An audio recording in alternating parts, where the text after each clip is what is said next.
Yo, yo, yo, what's good, everyone? It's your boy GD, the sports actor, and we are back. I'd like to come back to one of these with a dub, but again, the New York Giants took another loss, 0-3 for the record, as we start off this season, taking our third loss against the Kansas City Chiefs. Now, I will say, similar to the other two games that we had against the Commanders and against Dallas, these are winnable games. And I believe that's the hardest part about all this. I mean, the first two, you have a division game. You expect to try to go into the season, start off strong. A lot of the starters played in the preseason and to try to gel and make sure that, you just had that chemistry right, and they fall to the Commanders. Just things don't click. They can't stop Jaden Daniels from using his legs, running up the middle of the field. They're playing good defense and they're holding it, they're holding it together. But the problem is that the offense doesn't seem to work when the defense is working. And that seems to be what the trend is. I mean, one time the offense is on, one time the defense is on, but they're never on at the same time. They're never working as a team together. So, I mean, that's how you're going to have some losses.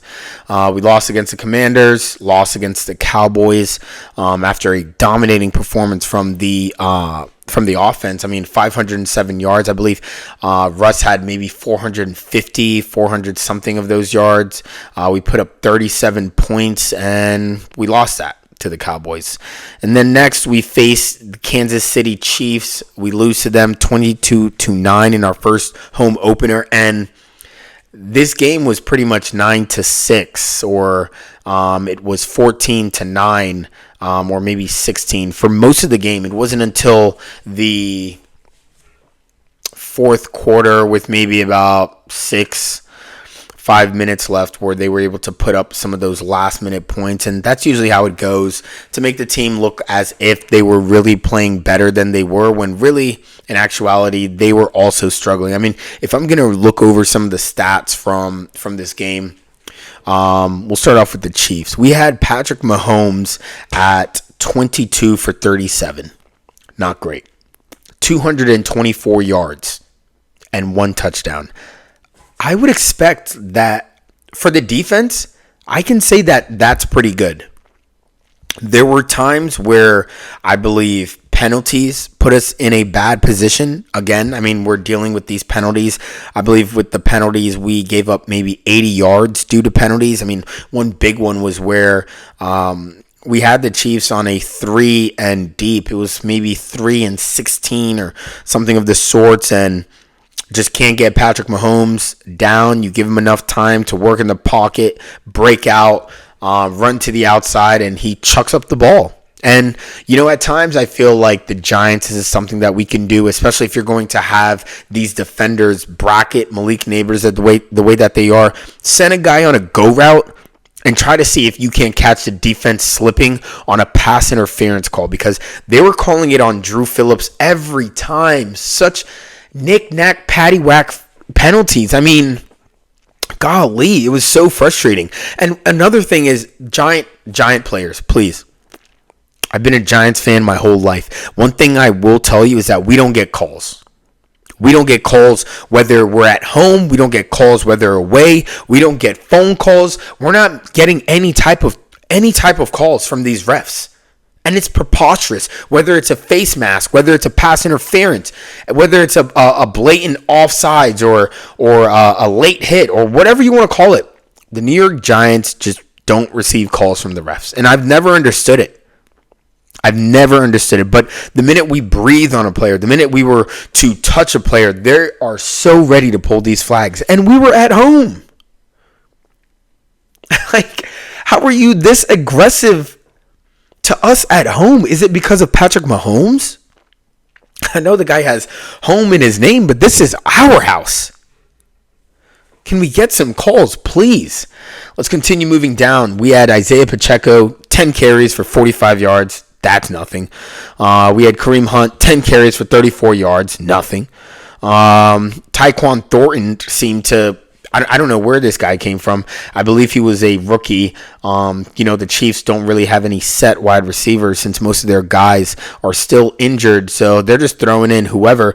And that's another thing that kind of, bothered me about this game. They didn't have anyone really. There was no one on the Chiefs team that I had looked at and we were getting ready to go play them.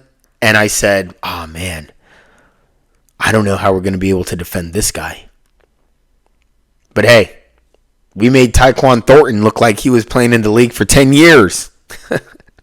5 receptions, 71 yards, and a TD, averaging 14.2 yards.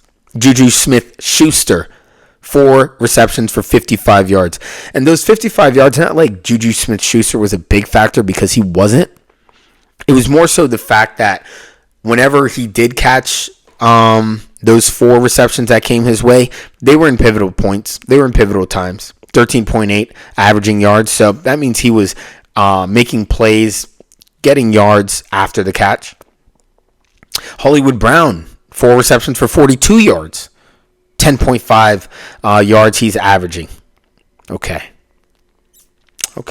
And then you got Noah Gray, 3 receptions for 17 yards. Not that Noah Gray was doing anything special, because he wasn't. But again, they were able to capitalize in moments that I thought we should have ended it. In third quarters, third and longs, third and shorts, there were interceptions. There were multiple times where the Giants were in the right position to change this game, and they just didn't, for one thing or another. Whether it was shooting themselves in the foot with penalties, whether it was dropping easy scoop ups to run it into the end zone, whether it was dropping 2 interception passes, whether it was just throwing the ball to literally no one, where you get, I think you got maybe like, Russ got like 4 or 5 intentional groundings. I've never seen that before in my life. You're throwing to no one. We don't have plays to just give up like that where you can just throw the ball away, especially when most of that was in the red zone. You were throwing the ball away in the red zone. Golly, man. Just so frustrating just seeing, what went down in this game. I mean, let's go and let's look at the Giants stats. If we're looking at the Giants, Russell Wilson went 18 for 32, trash, 160 yards and 2 interceptions, 0 TDs. Those are trash stats. Those are trash stats. That's not a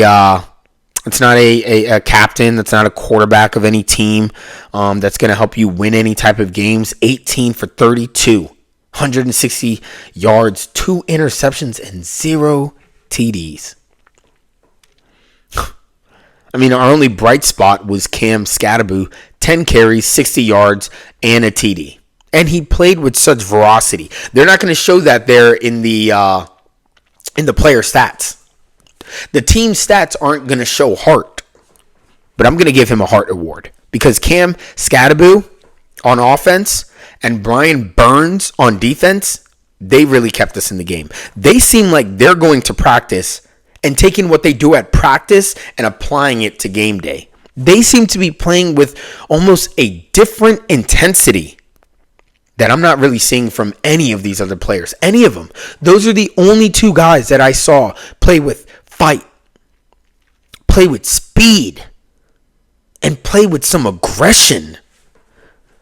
And I really do hope that energy, that mindset can start to seep out to some of these other players, because we really need to figure out what is going on and really need to keep that fire going, because you can see it in some of these guys' faces that during the post-game, some of these post-game interviews, you can really see how these guys are deflated. You can see it out of Dexter Lawrence. You can see it out of Malik Neighbors. Just the look on their face, losing time after time after time in close game for just mediocre things that just shouldn't happen. That doesn't happen to any other team. And that's another thing. We continue to break records, but it's for the wrong reasons. We're breaking records with how many penalties we get. We're breaking records with how many games we can play without a passing TD since last season. We're breaking records in terms of not being able to do this or do that, and everyone's tracking. Everyone is tracking. Believe me, I know, because I'm getting the messages. I'm getting the DMs. I don't know if the Giants, well, I would assume that the Giants page is definitely getting some messages, because I think I sent one or two. Nothing mean, but I think I did send one or two just to make sure that we're on the same page and we're looking at the same team, because sometimes you just don't know. They're posting happy-go-lucky clips. They're posting TDs. And it's like, guys, are you watching the game? Are you watching the game? Okay. So, the game was rough. The game was definitely rough. It was a slow game. It was grinding. You really didn't, any team could have had it all the way into the fourth, and the Giants just did not capitalize. And we have not been capitalizing on most of these matchups that we've been having. And it's just like, at what point in time do we start looking at what the real issue is? Because for me, personally, a lot of the coaches should have been fired the next day. A lot of them. Graham Gano, fire him. Please. Let's get him out of here. You're telling me a kicker who's never available to kick? I tell people all the time, why is LeBron James better than Michael Jordan? Why is this player better than that player? Would you ever trade to go get Kawhi? No. You know why? Because the best ability is availability. Let me say that again. The best ability in sports or in life is availability. If you aren't available, there's nothing that I can track you with. I'm not going off of some 5-10 year this is what he did in high school tape. This was his college days. If you aren't available to play for me season after season after season, you got to go. Because we're just writing checks. We're just giving people checks. And if we're just giving checks away, give me a check. Give me a check, because at least I'm out here analyzing the game. I'm watching these players. I'm trying to figure out what's going on. And you got Graham Gano still massaging the back of his fucking thigh. The thigh that's always been injured. Every season he goes down with the same thing. And then he has the audacity to say, yeah, well, by the third, fourth quarter, I just really wanted to get out there and try to do something, didn't want to let the team down. No, you only went out there because it was a 25, 30-yard field goal that we asked you to do. You couldn't do the 55, so you might as well do something. Oh, my God. Oh, man. So, just super, super frustrating. Compared to the Cowboys game, the defense definitely stepped up in terms of just keeping someone like Patrick Mahomes at bay. But at the end of the day, the corners are mid. Paulson and Debo, I'm going to give these guys a little bit more time just because, it is their first time on the New York Giants, and it is actually Paulson and Debo's first time being back playing at this level since he had gotten injured last year pretty early on with the Saints. But two dropped interceptions that were both in your hand that could have changed the game, maybe brought us back. No? Let him go? Okay. Bet. I'm going to lay off Bobby Okereke a little bit today I'm going to lay off him a little bit because Bobby Okereke, since I made the comment week 1 that the middle of the field is weak, which it is ever since Michael McFadden went down. Darius Musa is not that guy, and I'm not sure. I believe we had maybe Tamon Fox in, and as well as who else was in there playing for us? Looks like we had Tamon Fox and possibly Swayze Bozeman might have been playing as well. But when it comes down to it, it's just like, can we find another linebacker? I like Bobby O. Bobby O is all over the place. He's a great tackler. He's good for the middle of the field, but I think Bobby O could use some help. I think McFadden can use some help. Somebody who is a dog when it comes to the middle of the field, playing that linebacker. I'm tired of seeing guys like Raekwon Smith just go off, put 28 points up on fantasy by himself. I'm tired of seeing guys like Fred Warner always looking dominant. Fred Warner doesn't take a beat off, even with like a broken foot or something he was playing through last season. Fred Warner is a beast. Where are those guys for us? We used to have linebackers too. Don't let it fool you. Antonio Pierce, that is a dog that used to just watch the middle of the field. Watch the QB and the middle of the field. Now, I don't know what's going on, man. Because anytime a team wants to attack the middle of the field with a Noah Gray pass, with a QB scramble out the pocket and just run up the field, it happens. The middle of the field is always open, clear as day.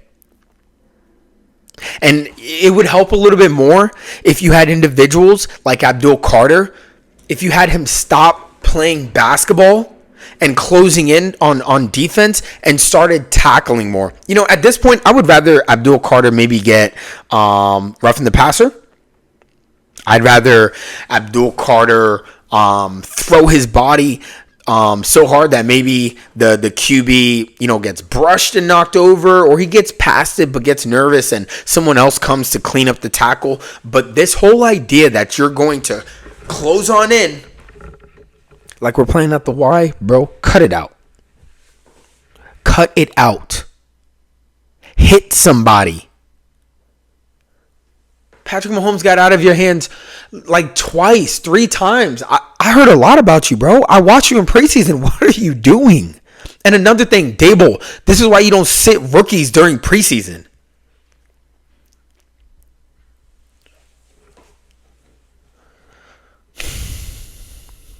It's frustrating, guys. It's frustrating. I think this was the first time since our 2011 win. The first time. I looked at some people and I was like, maybe we do suck. Maybe we are mid. Because I always think that we have a chance. I do. I always think that we have a chance. Just like now, with Russell Wilson being moved to the side and Jackson Dart coming in as QB1, I think that the offense is going to look a lot different. I think we might be able to beat the Chargers. I mean, I know that's not popular opinion, but I'm not looking to be popular. I'm looking to have a good team. And I really do think that from what we saw in the preseason, Russell was good. But the times that Russell was in, he was in for a few short stints. And most of those times, I don't think Russell even really scored like that. I mean, you could say it's because he wasn't playing with the first team. He's a starting QB. But even when he was out there, it still was a little bit stale. You saw moments like you did with the Cowboys game.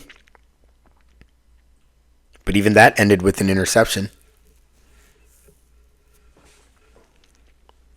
The game we just played, even that had bad interceptions. And I don't care how good you are. I don't care if you're throwing for 450 yards. If you're getting interceptions more than touchdowns, you got to go. I mean, am I wrong? Am I wrong, folks? If you're scoring, if you're throwing interceptions more than you are putting points up on the board, then you work for the other team. Then you have a parlay for the other team, and you need to be investigated by the NFL. And I'm thinking I'm going to start a list. Because there are some people that are just selling out, doing dumb stuff that I just don't get. The only reason you'd be doing it is if you were working for the enemy.